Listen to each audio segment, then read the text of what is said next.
The sun burned fiercely over the battlefield as Eze Uchenna led his warriors against the invading army.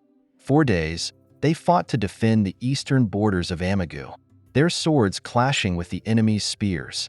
Uchenna, though a king, fought like a common soldier, his muscles aching under the weight of armor. His people revered him not just for his crown, but for his courage, leader who stood at the front lines, when others would hide behind palace walls. But this time, fate was not on his side. In the heat of battle, Uchenna was struck down. An enemy spear found its mark in his side, sending him crashing to the ground. Blood soaked his tunic, and the sounds of war blurred into distant echoes.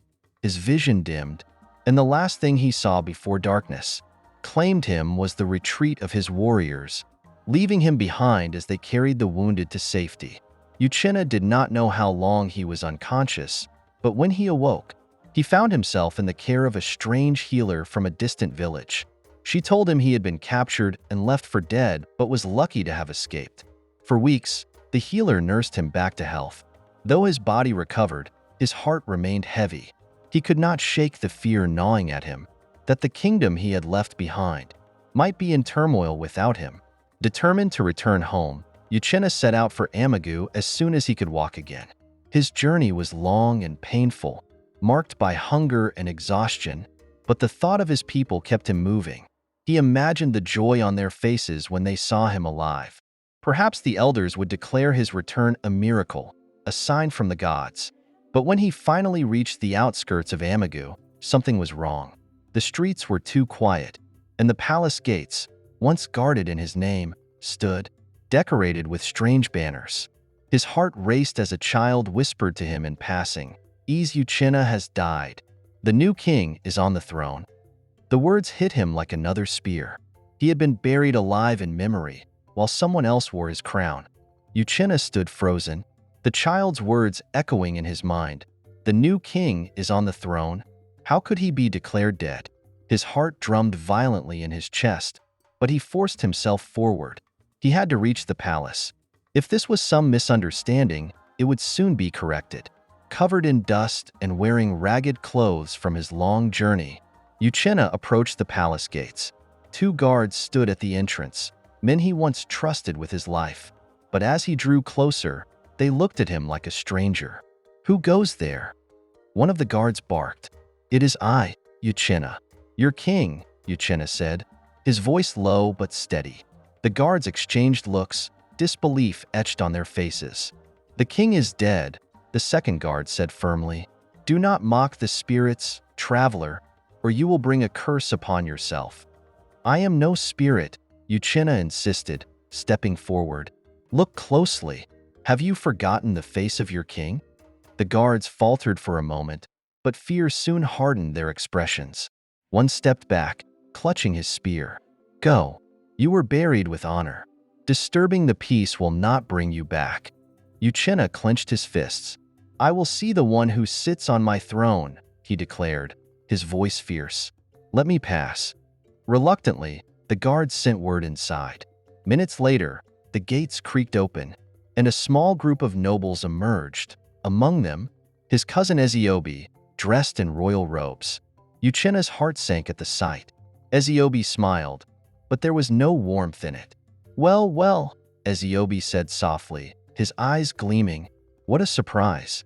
The dead walks among the living." Uchenna's eyes darkened. "You knew I wasn't dead?" Ezeobi's smile widened. "Perhaps, but the people believe you are, and they buried you with honor. The throne no longer belongs to you, Uchenna. I am king now. Your time is over." Anger boiled inside Uchenna, but before he could speak, Ezeobi added coldly, "Leave, cousin, or you will wish you stayed buried." It was then that Uchenna realized this was no mistake. This was betrayal. Eze Uchenna stormed into the streets of Amagu, his heart burning with fury and betrayal. Everywhere he looked, the signs of his erasure were clear. His name was whispered as a tragic memory, his achievements overshadowed by Ezeobi's quick rise to power. Villagers stared at him in confusion, unsure whether he was a ghost, an imposter, or a madman. Some crossed themselves and spat on the ground, murmuring that they should avoid the wrath of spirits. Others whispered nervously, "How can he return? His body lies in the ground." Uchenna found no comfort. He had sacrificed everything for this kingdom: his blood, sweat, and loyalty, and now even his people doubted his existence. Every attempt to assert himself as the rightful king was met with either disbelief or fear. To the world, he was a man without a past. In desperation, Uchenna sought out his wife, Queen Ninna. If anyone would believe in him, it would be her. He remembered the warmth of her embrace, the softness of her laughter. But when he reached the queen's chambers, he was met with a harsh reality. Ninna's eyes widened at the sight of him, but they held not the joy he had hoped for. Instead, they flickered with uncertainty and fear. She glanced around nervously, as if expecting someone to appear. "Uchenna," she whispered, almost as if saying his name was forbidden. "How is this possible?" "They said." "They lied." Uchenna cut her off, his voice cracking with frustration. "Ezeobi buried a stranger in my place. I am alive, Ninna." She lowered her gaze, guilt heavy in her expression. "You shouldn't have come back," she whispered. "The people believe you are dead. If they think the gods are displeased, it will bring chaos." Uchenna's heart shattered. "You knew about this, didn't you?" he asked, his voice barely above a whisper. Tears welled in her eyes. "I had no choice. Ezeobi." He made sure I couldn't speak. "He said it was for the good of the kingdom."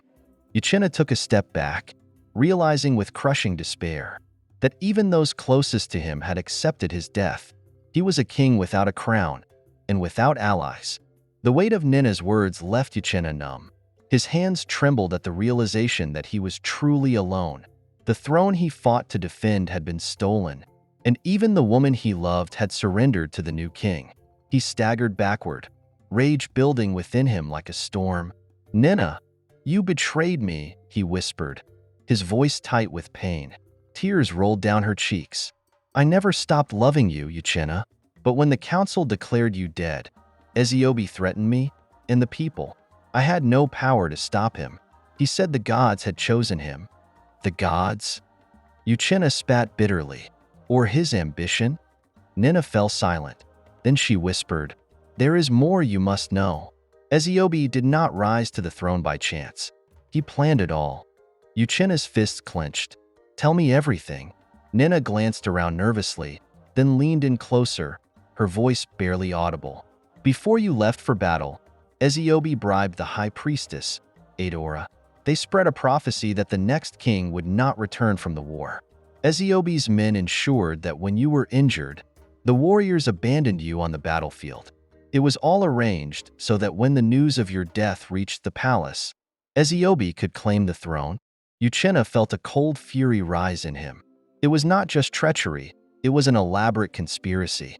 Ezeobi had staged his fall, poisoned the minds of the elders, and now sat smugly on a stolen throne. But Uchenna was no ghost, and he would not let his kingdom be taken without a fight. "Does the council know the truth?" Uchenna asked. Ninna shook her head. "No, but they are loyal to whoever holds power. If you return openly, they will call you a madman or an abomination sent to disrupt the peace." A dangerous resolve settled over Uchenna. "Then I will not come as a king," he said slowly. "I will come as a man betrayed and expose every one of them." Ninna stared at him, fear flickering in her eyes. "If Ezeobi finds out what you're planning," Uchenna's jaw tightened. "Then let him know. The king has returned, and this time, I will not be buried alive." Uchenna's return spread through the kingdom like wildfire. Some called him a spirit. Others claimed he was an imposter. But whispers of conspiracy began to surface, planting doubt in the minds of the people. Behind the palace walls, Ezeobi grew uneasy. He had expected Uchenna to flee or surrender quietly, but now the ghost of the former king had come back to haunt him, threatening everything he had built. The high priestess Adora convened a sacred meeting, calling both Uchenna and Ezeobi before the gods to settle the matter. "The truth must be revealed," she declared, "and the one unworthy of the crown will fall." The gathering took place at the Ihumuo, the shrine. where ancestral spirits judged kings.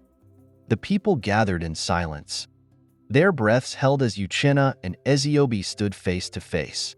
"I gave my blood for this kingdom," Uchenna said, his voice filled with quiet rage.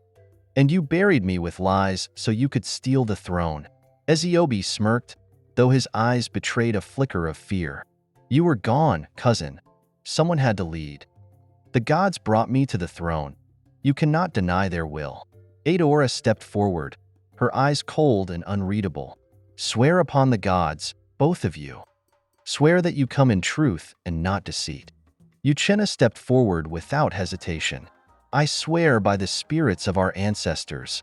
I stand here in truth." Ezeobi hesitated, beads of sweat gathering on his brow. Then, with a forced smile, he swore as well. Edora's eyes darkened, then let the gods decide. She cast sacred cowries to the ground. They scattered wildly, and the shrine grew eerily silent. A moment later, the cowries revealed the truth. Uchenna was the rightful king. The crowd gasped. Ezeobi staggered backward in disbelief, panic flashing across his face. "You betrayed your blood," Eudora hissed, "and now the gods reject you." In a desperate rage, Ezeobi lunged at Uchenna, but Uchenna was ready. With a swift strike, he disarmed Ezeobi, forcing him to his knees. Uchenna gazed down at his cousin. "I will not kill you," he whispered, "but your reign ends today." The people erupted in cheers as Uchenna reclaimed his throne. The king had returned, and justice was served. But yet, Uchenna wasn't convinced. How did Eudora, who received bribe from Ezeobi, suddenly support him and do the right thing all of a sudden? Why did she betray Ezeobi? Was this a plan against him in the long run? He would sit on the throne again, but this time around more careful and in the days to come. Bring Eudora also to justice.